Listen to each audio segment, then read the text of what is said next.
Spring takes a while to fully bloom where I live. At times I feel impatient as I watch for signs of new growth. After a long winter, I just want the color green to flood the earth and for the flowers to emerge. I think about how we may sometimes feel impatient for our own growth to occur. But we cannot rush a flower to bloom, and perhaps we should not rush ourselves either. The blooming will happen naturally when it's time, if we have been receiving the nourishment we need. And when spring blooms, it reminds me that every moment spent waiting was worth it.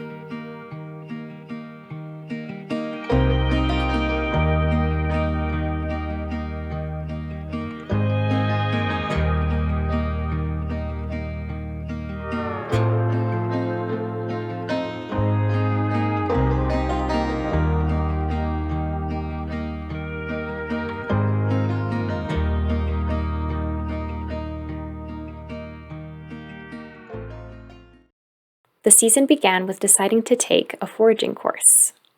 I'm about to book a foraging course, and it's kind of out of my price range, but I feel like I have a lot of limiting beliefs around money, and even though I say it's out of my price range, I've crunched the numbers and I can afford it, so I'm just gonna go for it. And yeah, I'm excited, because when it comes down to it, money helps us to have experiences, and that is what I value most, is having experiences. So, all right, here goes nothing. This is the first year I have made a concerted effort to learn about the plants in my area, their common names and uses. I feel as though I'm getting to know some long-lost cousins.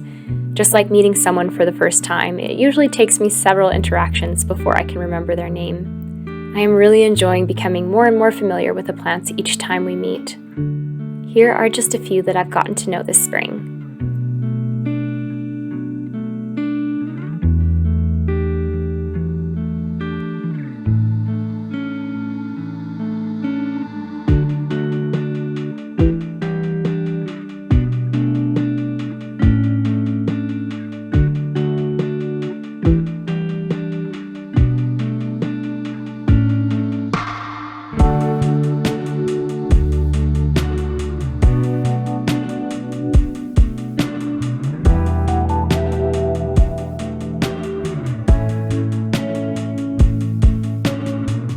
If you have spent any time this year getting to know the plants in your area, I would love to hear from you in the comments one of your favorites that you have identified.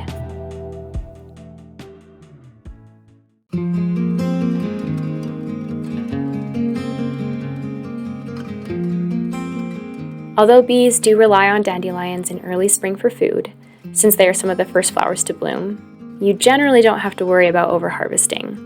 So since I'm new to foraging, I thought, what better plant to start with than the dandelion?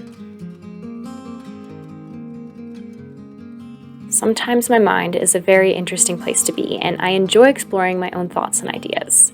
Other times, however, I feel irritated by how much thinking I do in a day. Like I'm living my life more in my head than I am in the here and now. But something about the repetitive task of picking plants, coupled with the soothing sights and sounds of nature, helped that irritability melt away. Even if I still had thoughts, I felt grounded in each passing moment. The process was very enjoyable to me. It is always a blessing to find something I enjoy doing that has such a calming effect. I think it is crucial now more than ever to have such hobbies and activities that bring calm and presence into our lives. I'd love to hear what activities help bring you into the present, as I really enjoy exploring new and different ways to practice being alive in the here and now. As the book The Courage to Be Disliked puts it, life is but a series of moments, and I love to inhabit each one as fully as I can. Oh, dandelion, the strength that you've shown, stronger each year, look how we hold on, through the toughest of times, we still stand strong, through pavement we will grow, forever we will grow.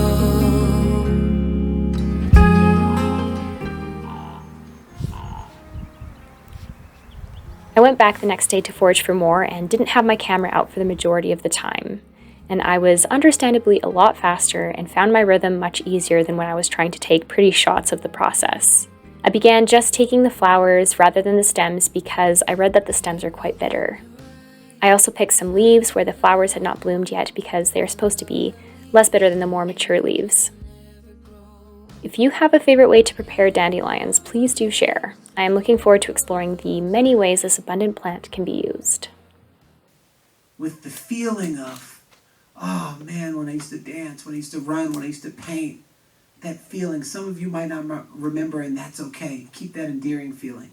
Well, when they're truly being an expression of them, in that embodied expression of them, what becomes a match to it is always in harmony with that and beautiful match to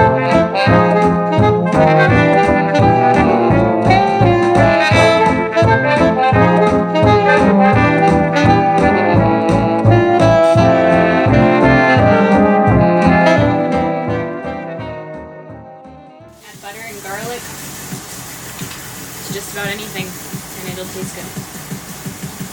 I think I went a little heavy on the garlic though.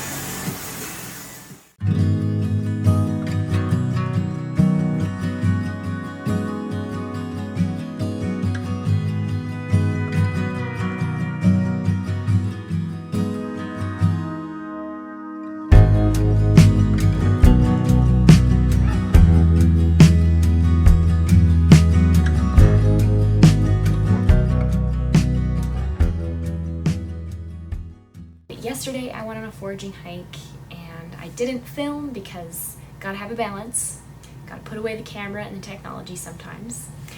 But I did want to film my harvest and tell you what I harvested and just share the knowledge that I have recently learned. Here we have horsetail. Horsetail is apparently high in silica and is good for hair and nails. So I'm gonna dry this out and turn it into a tea.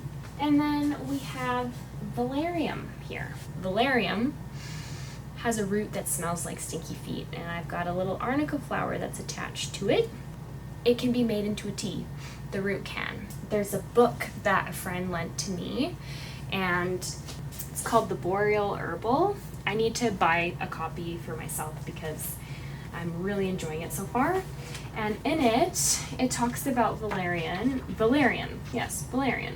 And I really like what it says right here under other uses, that it helps us slow down in order to gain perspective on our priorities, especially when we feel under pressure to do or decide, promotes harmony in relationships, helps groups find a peaceful common ground. And I just loved that because I feel like I need more of that in my life. I need to remind myself to slow down sometimes, to really think about what's most important. And so I kind of like that this plant is used to help calm anxiety. I'm excited to try it anyways, and I recommend this book if you live in the north. We have some sage, which smells so good, and this was my first attempt at wrapping it up. As you can see, it looks like a candy cane, but that's okay. We have some balsam root, and it's really hard to get out of the ground. The group of foragers that I was with broke 2 shovels trying to get these roots, these tap roots, out of the ground. So yeah, I don't think I'll be harvesting this often at all. This is more like if I was starving and had to go find food and there was nothing else, then I would probably pick this. And then we have some lovely arnica flowers. I will be making the arnica flowers into a salve, which I am excited about. I've never made a salve before. I was also thinking of making a dandelion salve. So yeah, and then I also do have some stinging nettle, which I want to be careful not to touch. I don't think you can see it. Let's switch the camera over. The stinging nettle, which I will probably make into a tea.